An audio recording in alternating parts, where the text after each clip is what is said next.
At that time, Chedorlaomer, king of Elam, sent messages to the neighboring kings, Nimrod, king of Shinar, who was under his control, Tidal, king of Goyim, and Arioch, king of Elasar, whom he had made a covenant with. He urged them to come to his aid in attacking the towns of Sodom, as they had rebelled against him for 13 years. These 4 kings gathered their armies, about 800,000 men in total, and they marched, defeating every army they encountered.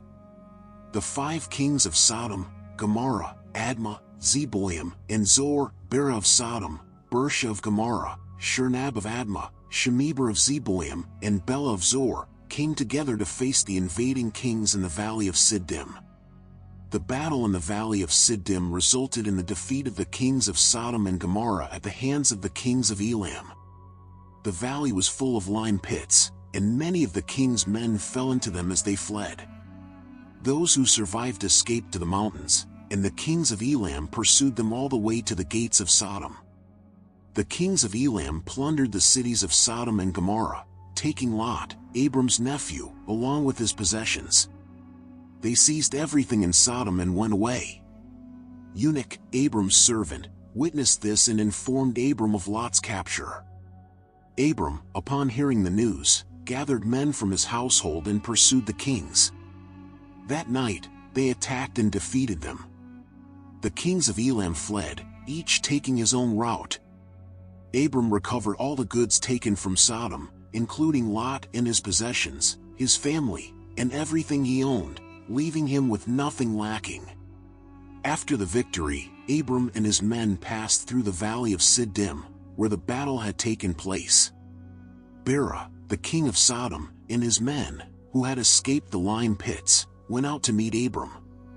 Adonizedek, king of Jerusalem, who was also Shem, came out to meet Abram with bread and wine, and they stayed together in the valley of Melech. Adonizedek blessed Abram, and Abram gave him 1/10 of everything he had taken from the spoils, for Adonizedek was a priest of God. The kings of Sodom and Gomorrah, along with their servants, asked Abram to return their servants whom he had captured, offering him all the plunder. Abram replied, "As the Lord lives, who created the heavens and the earth, and who delivered me from my enemies, I will not take anything from you so that you cannot say, 'Abram became rich from our wealth.' The Lord, my God, whom I trust, has promised to bless me in all my endeavors and ensure that I lack nothing. Therefore, take all that belongs to you. I will not take so much as a thread or sandal strap, except for the food consumed by those who went with me, and the share of Aner, Ashkal, and Mamre, who came with me. They will take their portion." The kings of Sodom agreed to Abram's terms, urging him to take whatever he wished, but Abram refused. Abram sent the kings of Sodom and their men on their way, giving instructions concerning Lot. Lot was sent with his possessions, returning to Sodom, while Abram and his men went back to the plains of Mamre and Hebron.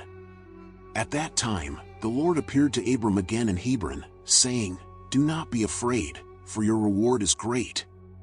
I will multiply your descendants, and your seed will be as numerous as the stars in the sky, beyond measure. I will give your descendants all the lands you see, as an everlasting inheritance. Be strong, do not fear, walk before me, and be perfect." In the 78th year of Abram's life, Reu, the son of Peleg, died at the age of. Sarai, Abram's wife, remained childless. She had no sons or daughters. Seeing she had no children, Sarai gave her handmaid Hagar, whom Pharaoh had given her, to Abram as a wife. Hagar followed Sarai's ways, learning all her ways, and was not lacking in any respect. Sarai said to Abram, "Here is my handmaid Hagar.